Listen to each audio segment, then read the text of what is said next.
Alright, I'm back with another Destiny 2 video, and hoping Bungie isn't just going to randomly drop all the Festival of Lost info right after I publish this.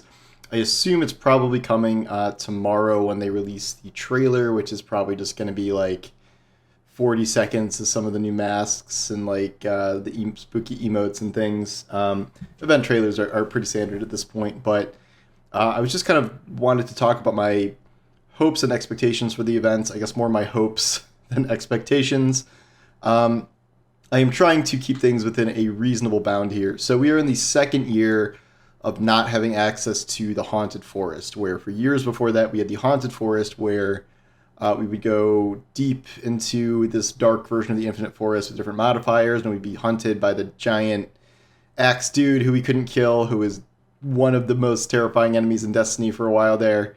But we do not have access to any of those maps anymore because when Mercury goes away, the Infinite Forest goes away.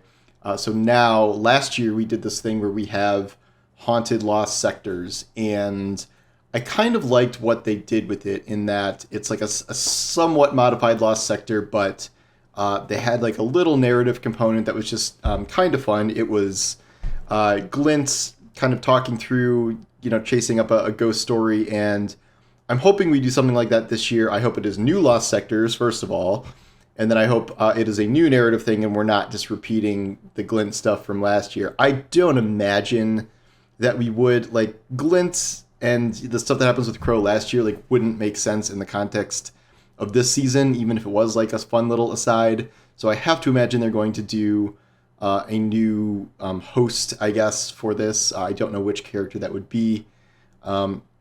I heard someone saying that it should be Savathun's ghost, that really grouchy, I can't even remember his name right now, but the one who escaped. I don't know why he would be narrating stuff for us unless we're intercepting transmissions or something. But I'm okay with going back to farming the lost sectors, the haunted lost sectors for that with the modifications and stuff. I was kind of sick of the haunted forest by the end there. It would have been many years of that, so I am okay with doing one more year of lost sectors. Maybe after this, maybe let's just do something else next time if we're going to do lost sectors again here. But we will see how that goes in terms of kind of what minimal story components there are here. I am hoping that the event is balanced in favor of doing more farming of the actual seasonal activity as opposed to splitting it with just tons of playlist activities. It really bothers me when you have a seasonal event and then half your time is spent just farming the Vanguard Strike playlist or something to get the currency you need for whatever. Seasons have this problem too, but we've seen that with some seasonal events in the past, and I'm hoping we don't repeat that here. I'm hoping we can actually farm the event itself and get most of the rewards just through that rather than having to do a bunch of stuff we've already done.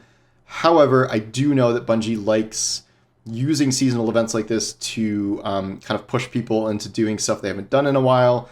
And at least recently they've done things okay, it's not just the 3 core strike, the 3 ritual playlists. It's okay, you can also do Altars of Sorrow on the Moon, which is free to everyone, even if you don't have the expansion, or Blind Well. And these aren't the most thrilling activities, obviously, but it's at least something that's not just the Gambit playlist or the Strike playlist. So if we can expand that a little bit into a wider range of activities, that would be good. But I also do want to mostly just run the seasonal thing itself because it's around for such a limited amount of time.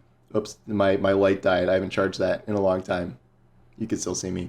But I don't want to be doing a bunch of stuff that I have done 10 trillion times already and already have to do for the season and stuff like that. So we'll see about that. I'm not sure if that will happen or not. In terms of the weapon, we already know what the weapon is, this arc aggressive sniper. We know the roles for it. Those have been data mined, I guess. But I'm hoping, and I'm pretty sure this is the case, where I don't want there to be crafting with this weapon. And then, obviously, we will be getting drops of the old weapons from Festival of the Lost as well with the new origin trait. And I forget what... I think the origin trait is something about how you get faster ADS if you're by yourself or if you're not near anyone, which is mostly relevant for the sniper and maybe not for the auto rifles and the other ones. But you can't really do crafting for a limited time event, I don't think.